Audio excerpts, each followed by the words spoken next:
Can I start by saying how wonderful it is to be in conversation with two very, very accomplished filmmakers and creators, both of whom I'm a big fan of. So thank you for this.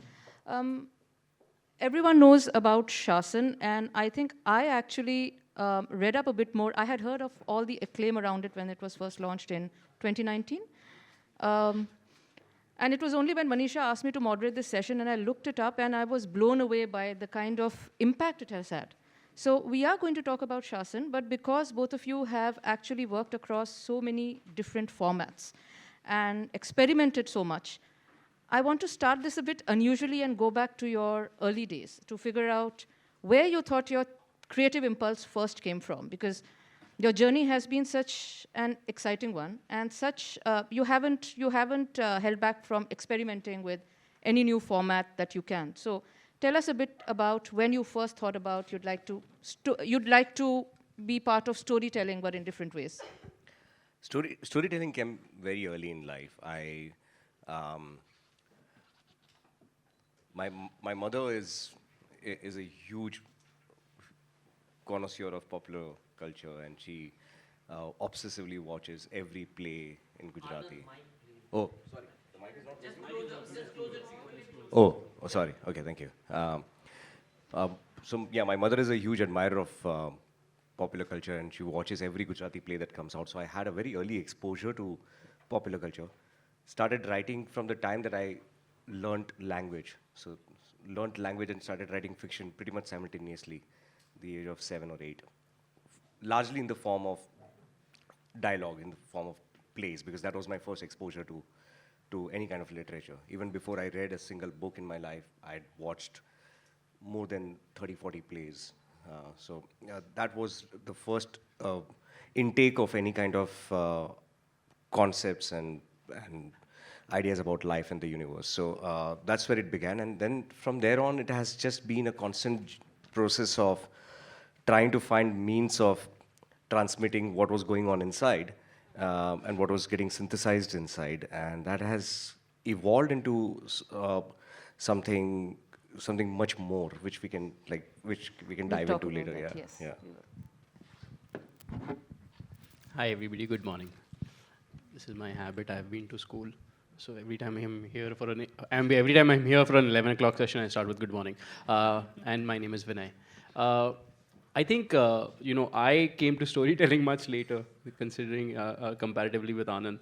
I was by the time I had finished my childhood, and I say this with complete honesty, my childhood and college days were spent in complete mediocrity, wherein I was acutely aware at one point in my college life that I'm not good at anything.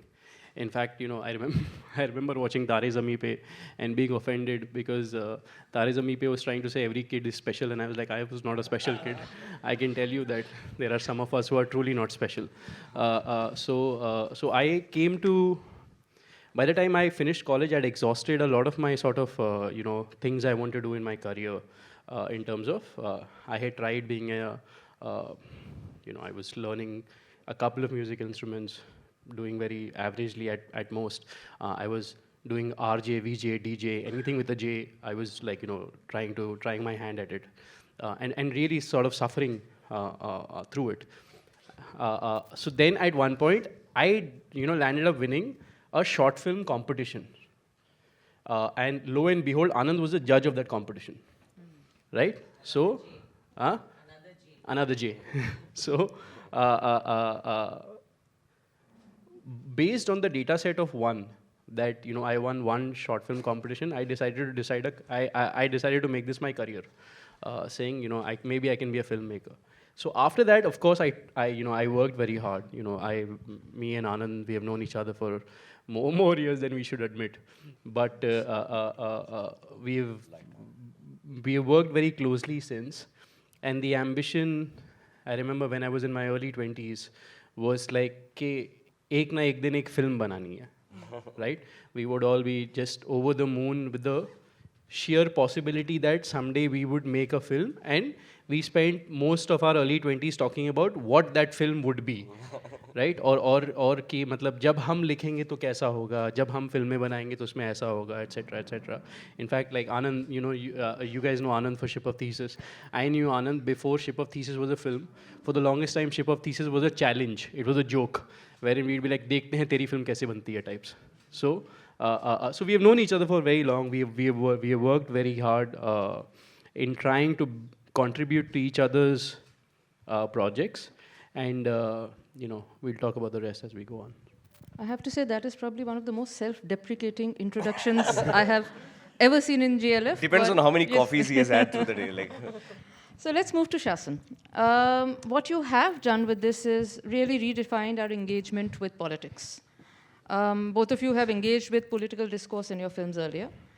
Tell us about the genesis of SHASN, and also tell us how, rather than move to, and I'm sure you get this a lot, but it is a question that I've been thinking about as well, rather than move to any other format, maybe, digital, how did you go back to the idea of a board game? I mean, that's really fascinating. so Khushbu and Vinay started making An Insignificant Man way before Aam Aadmi Party was a political party. They were a group of journalists, bureaucrats, entrepreneurs who had come together to bring democratic reform to mainstream democracy, to mainstream politics. That was the intention that was being spoken of. So they, and at that time it was exactly what the film was originally called. Some of you might have been, might be aware of the original title of the film. So before An Insignificant Man was called the title, it was called Proposition for a Revolution, because that's exactly what the film was. The film they started making was a proposition made by a group of people, a group of idealist people, to change, to transform, to revolutionarily transform, and not revolution in the classical sense, but revolution in this, or maybe revolution in the classical sense, an ideological one, a non-violent one, a democratic reform based revolution, which eventually, as they were, and I remember when Khushbu and Vinay literally just took a backpack and landed in Delhi and said, this is probably the most important moment in our history that's happening. And none of us,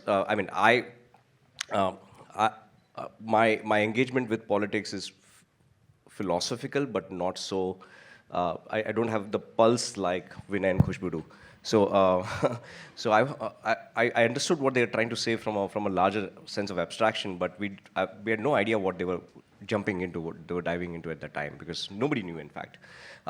They were the only camera around that movement from the time that they were a movement all the way down to their first victory. So there was literally nobody, I mean, as you remember, that very few people were giving the journalistic investment that was required for that moment to be captured. So they were doing that, and after they made the film, I remember asking them what is the film truly about. I remember when we began the outreach about around the film, and Khushbu and Vinay both said that the film is, for years to come, people are going to keep talking about the fact that the film is about their charismatic protagonist, Arvind Kejriwal, but for them the film was about democratic reform, was about investigating where we are at. It was a GPS of sorts of where we are at as a democratic society, as a vast democratic society, with in our investigation of its flaws, its loopholes, how far have we come in reforming it, and what ground was left to be covered, and from the lens of an burgeoning political party. So it became clear that this conversation had to continue. It became that this was not a conversation about Aam Aadmi Party, that Aam Aadmi Party was the lens, was the subject of this conversation for that temporary moment in time, but the conversation was much larger, and hence it was requisite upon us to continue that conversation in some form. We had a virtual reality company at that time, which we paused for some time, the first virtual reality journalistic company in the world, with some wonderful people working in it. And I remember asking Vinay and Khushbu if they want to make a VR extended piece because that was like really the seductive, cool thing to do. Suddenly you got a lot of press coverage, and they said, yeah, that's fine, but that's not going to really continue the conversation. Let's really ask ourselves. Let's be honest about it, and that's something that we we have been fortunate with in having found each other so early in life and having gone through that phase in our 20s of we are way past posturing, we are way past outreach seduction, we are way past awards, we are way past, I'm not just saying that, I mean that, like we've reached a point in our lives where because of such a long collaboration with each other, all of us live together, by the way. So all the filmmakers that you hear about coming from our little uh, group of people, we all live together in the same place in Goa. All of us make films with a character called Vinay in it. That's a joke that nobody knows about it. This is the first time I'm talking about it. So if you see, I'll list those films later. But that's an old joke that goes back 15 years now. So there are quite a few films with the character called Vinay in it. And it's always a weak guy. It's never it's never like an assertive, confident person. No. That's not true. uh, so, uh, so we thought this conversation has to continue in a way that is engaged, that is real, and with some. And we asked this question with some amount of intellectual honesty, with some amount of impact honesty, whether our films have an impact or not. There was a quantification report on a bunch of our films, and we said, if this has to be an engaged conversation, we want people to leave everything aside. We want in a world that is increasingly polarized, where polarization is a technique, is an extremely effective technique at that, in dividing us, dividing our attentions, and dividing our intentions, and keeping us, in fact, from politics. While we all imagine that we are political, by the virtue of letting polarization win, we are as far away from politics as we can be. So we said we need to find means of synthesis, we need to find means of consensus back on the table. So we literally had to go back to the table. Vinay and Khushbu started with an idea of creating a virtual board game, because that's the first thing that obviously came to us very easily. So they said, hey, why don't we have a game on the DVD cover? That's really where it started, that's where it began. And Zain, who handles everything, at that time he was a young, mad intern who had become a designer for us and who had done pretty much everything on sets of Tumbbad. If we need the wall to be glistening, Zain will cook up the chemistry required for the saline to fall on it, and like everything was being done by Zain. And I mean, Zain was we did a crowdfunding campaign on An Insignificant Man trying to raise money, and Zain was actually the head of the crowdfunding campaign. He created the crowdfunding website From scratch. From scratch at a time when there were no crowdfunding websites in India. He created a crowdfunding website only for this one film, and on that crowdfunding website in 2013, in a year when India still was waking up to the idea of crowdfunding and nobody had heard about it, we raised a significant amount. We were looking to raise $20,000. We raised $120,000. $120,000 on an Indian crowdfunding. पैसे पे हमेशा ताली बजती है कुछ भी बोल लो. So Zain was that guy, and Zain could do anything, and we kept thinking, ये कुछ भी कर सकता है पर क्या करेगा? So because like he was one genius who was capable of anything. You throw anything at him, and he'll make the best of that. So when I said, can we make like some kind of an augmented reality DVD game around democracy? Also to kind of the intention that they had at the time was to reassert the conversation around democratic reform, around democracy, and not let the conversation itself be hijacked by the moment of time, by the moment in history. Also the specificity of the challenges. You know, sometimes we are talking about large things, but like for example, you know, you can. I love an ad we recently ran, which is there's a photo of the Constitution, and it said, "Read between the lines, play SHASN," right? Every day when you're negotiating this, common pact that we have all agreed to, at least, our forefathers or foremothers agreed to, we have to negotiate constantly to be able to understand how is it that we can push our boundaries a little further, become a little bigger, or is it time to pull them back? The challenges that people face in law, in policy, in technology, in how we are moving forward. These are challenges that require a very honest engagement, and they require a constant, thorough engagement. you can, you can choose to be on any side of the political lines. For example, I remember, while we were making the film about the Aam Aadmi Party, every week, the opinion about the Aam Aadmi Party would keep changing. And people be like, Arvind Kejriwal, you know what I feel about that person, right? So it was a constant sort of, I have lived with that for the longest time. Even now when I talk about An Insignificant Man, half the room will be quiet, half the room will be excited, right? Because people get really sort of driven into this one person and what they wanted to do. But the idea is, how do you sort of walk away from that and look at policy, look at issues, look at subjects? SHASN, when it was born originally, it was going to be a very straightforward sort of, of course, earlier it was going to be different things, but once we decided it was going to be a board game, Khushbu, me, Anand, we had a lot of philosophical aspirations and an understanding of both sides of the argument very often. Which is something that film is not necessarily always good at tackling, right? Films can be ambiguous, films can be a little sort of mixed, but how is it that you build a more sort of evolving dialogue with your audiences? Which is also participatory. So with SHASN, we had the opportunity, and that's where actually Zen is damn good, is to be able to actually build a beautiful engine within this game, right? It's a very simple idea if you think about it, that, hey, listen, this is an election game. For those who don't know what SHASN is, let me break it down for you, right? There's an election happening on a board. It's for 2 to 5 players, wherein there are different states, right? Each state has an odd number of voters. Right? So, kisi state mein there are 11 voters, kisi state mein there will be 13 voters. To win any state, you need to win more than half. So you need to win 6 out of 11, you need to win 5 out of 9, 7 out of 13, so on and so forth. How do you get these votes? Is by answering difficult ethical questions that politicians of today's times are facing. So for example, you would be asked a very simple question. Should a parking lot in your neighborhood be broken down to build, should a park be broken down to build a parking lot, right? And there'll be a yes answer saying yes, children are using gadgets any which ways, and there'll be a no answer saying no, we need our trees, so on and so forth. Depending on the answer you give, you get certain resources, and so on and so forth.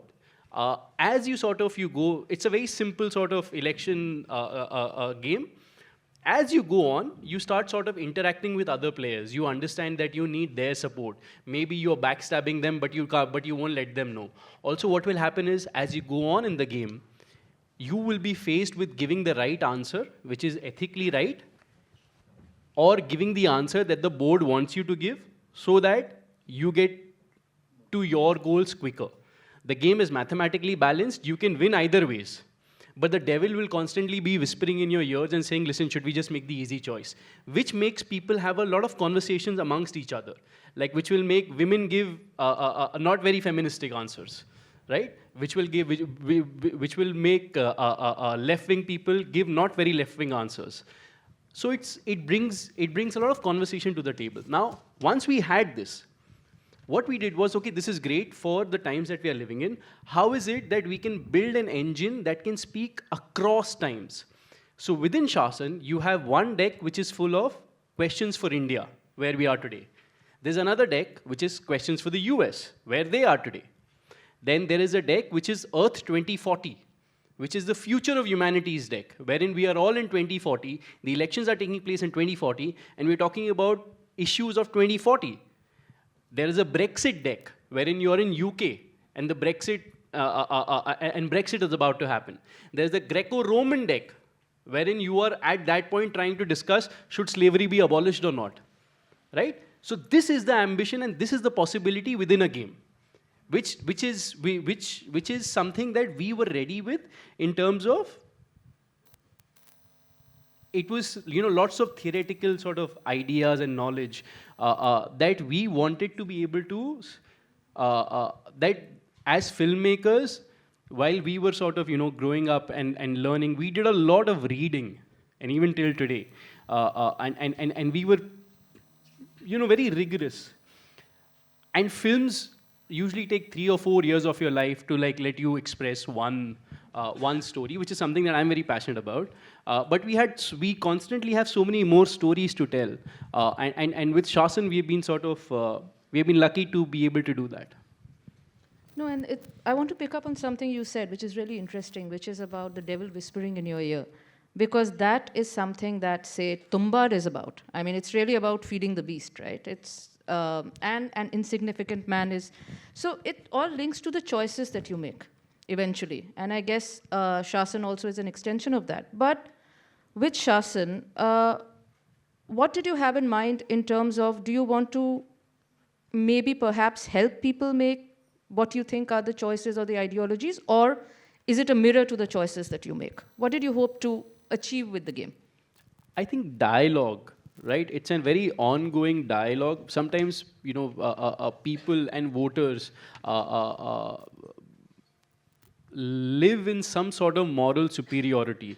And as a documentary filmmaker who's made 2 films now and is thoroughly morally compromised, I'd like to sort of challenge that notion in my audiences, in the society around me, to sort of really wrestle with the issues at hand.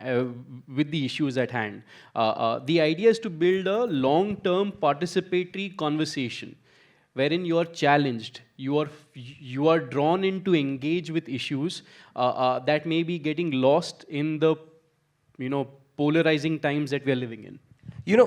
I would like to just add to that, just like in fact zoom back a little bit and give you a quick glimpse of the philosophical framework that informs all of this. Might be useful to set some context with using that. One is that we see we do take our jobs a bit seriously.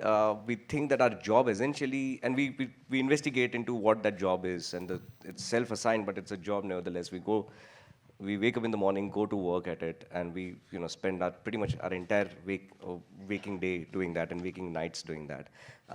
And this is the job that we look at the greatest breakthroughs that we have at our disposal as a civilization. The greatest ideas and frameworks that emerge from a very wide variety of fields of inquiry that usually stay in silos and not necessarily speak to each other very often.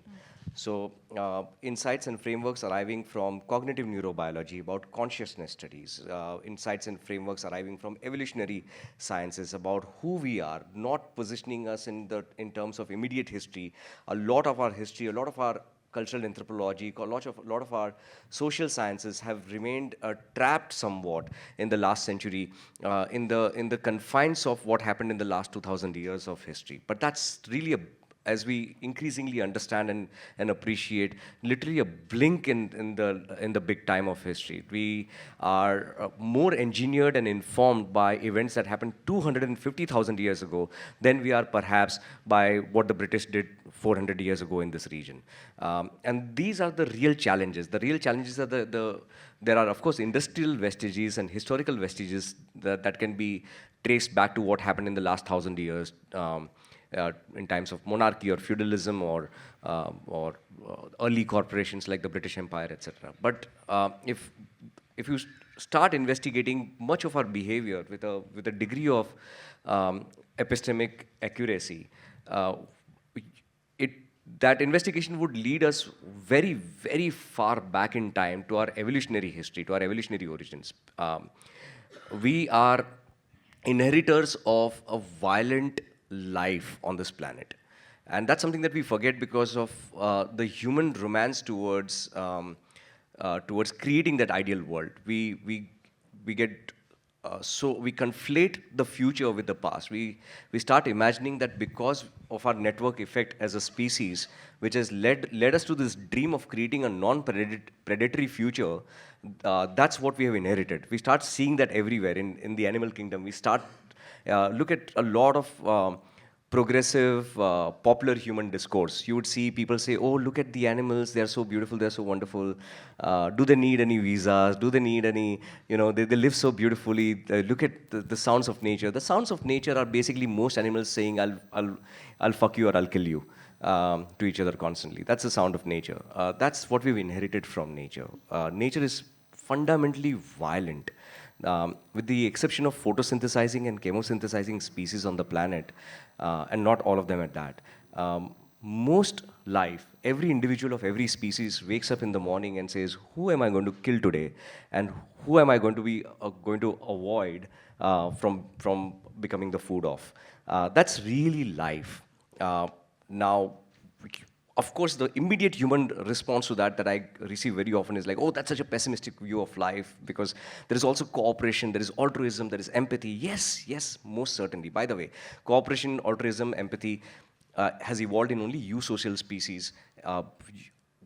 Many evolutionary biologists would argue about the number of species that show some degree of altruism or empathy or social empathy. That number would not perhaps be in the most ambitious number would not be beyond 30. Some of them would put it at 14 even perhaps. So we are one amongst those 30 species that have empathy, that have cooperation as a strategy for long-term survival, as an incredible strategy to look into the future, to be able to foresee with the patterns that we have gathered over the past. We can foresee the greatest human ability is foresight. The engine of this ability of foresight is hindsight, and the fuel is insight. We apply data of the past, we apply to the data of the past, and an ability to connect dots, which is what insight is, algorithms, stacks of how things work, patterns. And then based on that, based on hindsight and insight, we are able to foresee, we are able to look into the future, simulate futures in our minds. And just like sitting in a room like this, it's an incredibly unique ability that we have as a species, that we are able to look into the future, dream up futures, deep into futures. We can say, oh, do you want 50 years from now this to be the world or not? We can argue about this. We can, in fact, die over this future that is so not real, that's so far from being real. We're willing to live and die over that future. That's the ability that we have as a species. Now, based on that ability, we reverse engineer the steps required to ward nightmares away and make dreams come true. We are able to take strategies and steps required for certain futures to come to life. We can argue about what these steps are. That's what we call our values and morals. We conflate them a lot with inheritance with the past. We always think, oh, this is the fundamental moral right. This is a fundamental. Where does this fundamental come from? It doesn't come from past. Nature does not grant these fundamental rights. We invented them. We invented them because with our collective wisdom, with the network effect of human wisdom, we are able to look into the future and say, hey, won't it be amazing if we don't have to worry about something stealing us, killing us, raping us every day? Won't it be wonderful if we can create a society where there is equity, where there is dignity for everyone? Won't it be wonderful if there is a society that is non-predatory? We didn't inherit that from nature. We imagined that over thousands of years of post-agrarian societies came together and imagined that around fires, in storytelling, and that has become so true to us that that's become our fundamental truth now. We call it a fundamental truth. It's not a fundamental truth. It's a strategy. It's an incredibly powerful strategy to build a future that is non-predatory, to build a future that can be amazingly beautiful and vibrant for every last human being. And the strategies is what we end up calling morals and ethics for us. Our job, we realized, as authors, as creators, is to deconflict, demystify, and synthesize at the same time, is to look at the greatest breakthroughs that we have at our disposal that don't speak to each other in a unified framework, so that behavioral ecology can be connected back to, because they all come from the same place, so can be connected back to economics can be connected back to physics can be connected back to evolutionary biology, and create a unified framework that is useful towards this future that we seek to build. Otherwise, it's all just vague storytelling. And now we have reached a point where storytelling cannot be vague anymore. It has to be precise, and we are engineers. So if you ever visit us, you would see that our processes are more common with engineering than they are with art. We are not a group of artists in the classical sense. We don't wake up with imagination and ideas one fine day and start having brilliant moments of rinzai and brushstrokes. We engineer them. We say, okay, this is what we want to build, this is what we want to say, this is what we want to share with the world, this is the interiority we want to share, this is the synthesis that we want to share with the world, these are the prescriptions and solutions we want to share with the world that might be of value, and then we engineer an entire strategy towards it. And the strategy essentially, the final word I would like to just add to that, because I know that I've been going on for some time. It takes usually much longer to build this thesis. This is the shortest period of time that I've managed to do this and squeeze it in. This is on you. But the key thing that we asked ourselves after this is that we are so easily seduced by behaviors that we are hardwired to reward. Our minds and our brains are hardwired to reward behaviors that evolved in the scarcity of forest and savanna environments. That's why our bodies reward the consumption of sugar and fat. Our bodies don't realize that we have created times for ourselves that a large number of us, not all humans, but a large percentage of human beings today can have easy access to 1,500 calories in a cheesecake in a moment, and our minds don't disrupt that reward system. Our minds, in fact, keep rewarding it. We keep having more cheesecake. We keep, falling prey to all kinds of challenges and diseases that come from that. I do as well, as somebody who consumes so much sugar. Now, given that we are so vulnerable to vestigial fixed action patterns, that we can be so easily triggered into behaving, believing in things that were once relevant to us in forest and savanna environments. You can easily, today, there is so much evidence, you can easily take a forest and savanna narrative that you're living in caves, you're currently a threat, you have found a little shrub where you find some berries, you're currently a threat by an outsider coming and taking your berries away, your shrub away, and your mating partner away. The last one is, it's so easy to use that one. You know that, right? The possibility, the mere possibility, the completely fictionalized, fictitious possibility that some group of people will come and take your mating resources away from you is the scariest thing that we can hear of.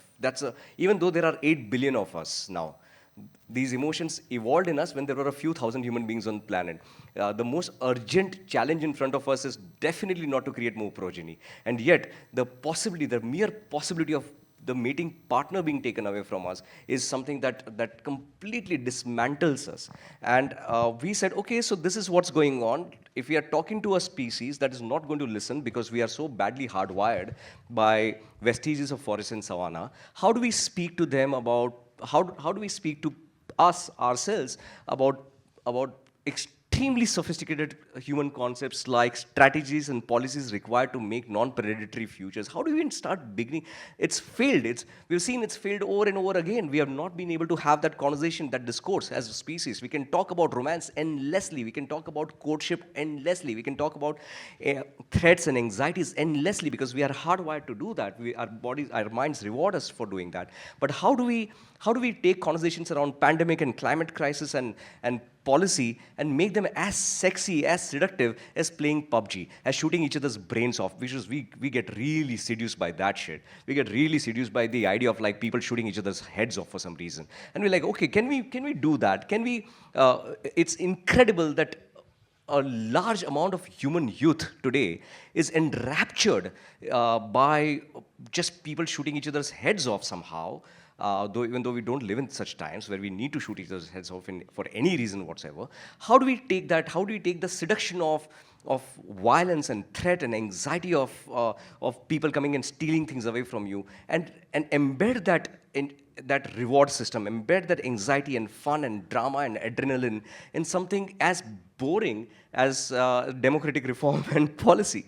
And we took that on as an engineering problem. We said, we'll make a discourse around policy, we'll make discourse around politics sexier than playing PUBG. SHASN was a product of that ambition.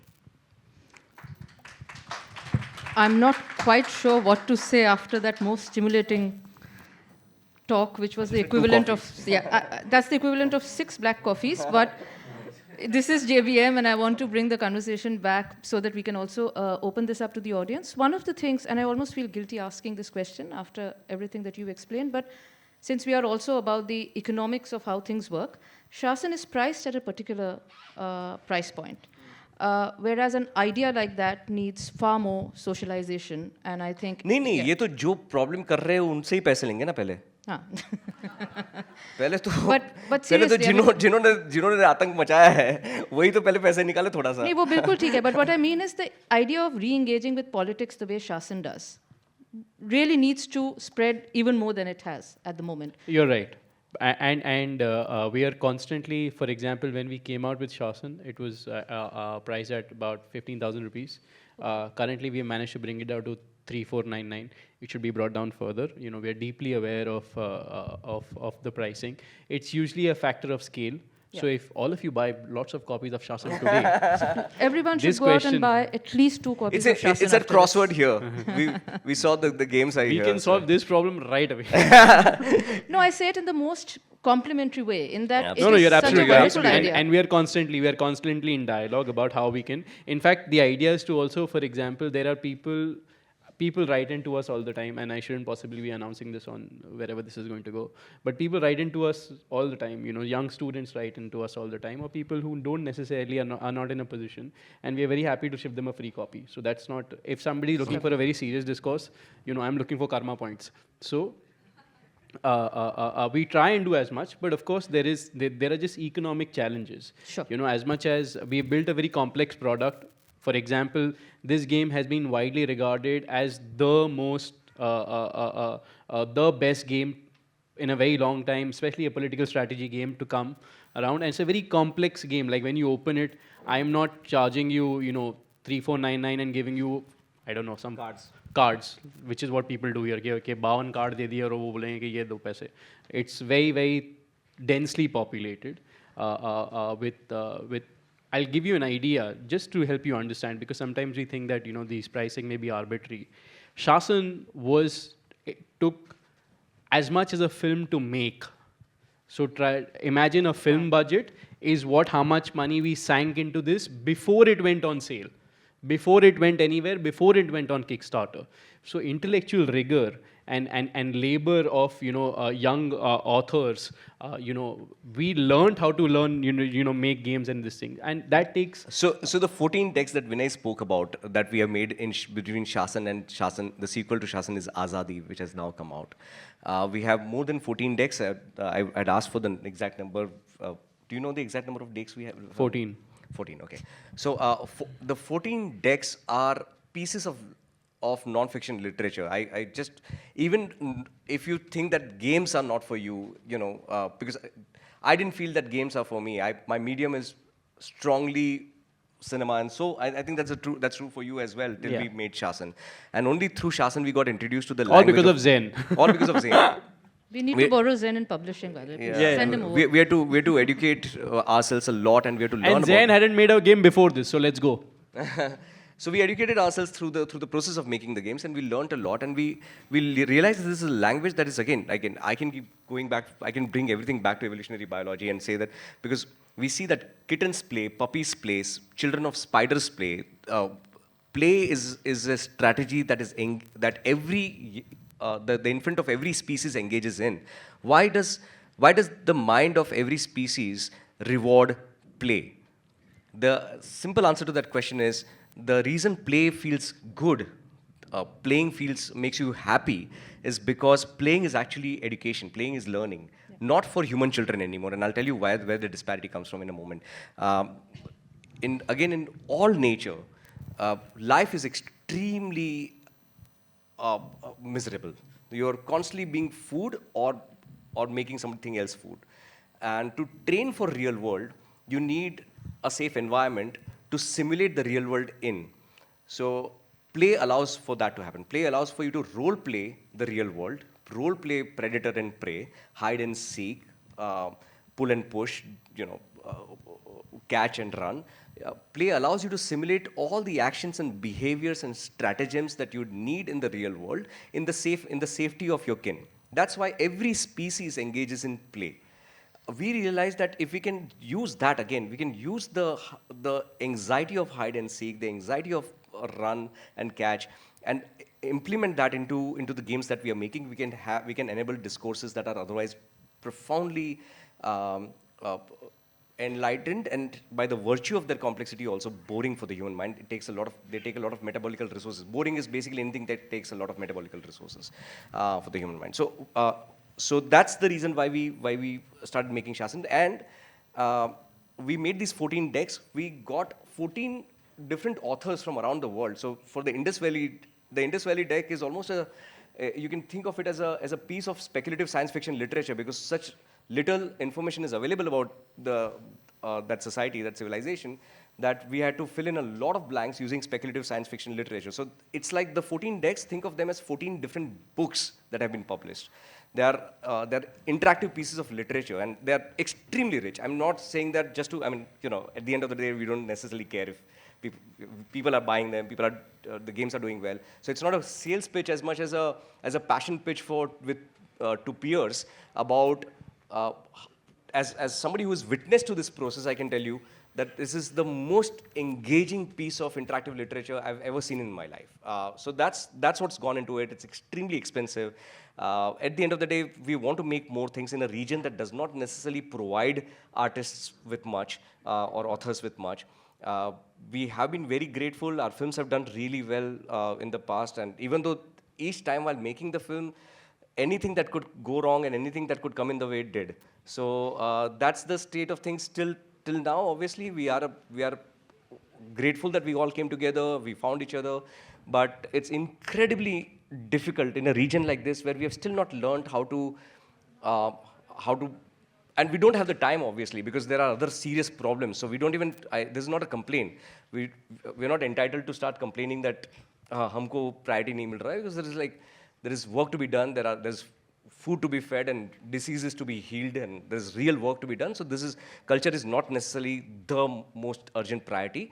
But for those of us who can afford culture to be a priority, for those of us who have other challenges taken care of and now have the responsibility to come together and start using cultural discourse to inform change, we are selling this game to those people first.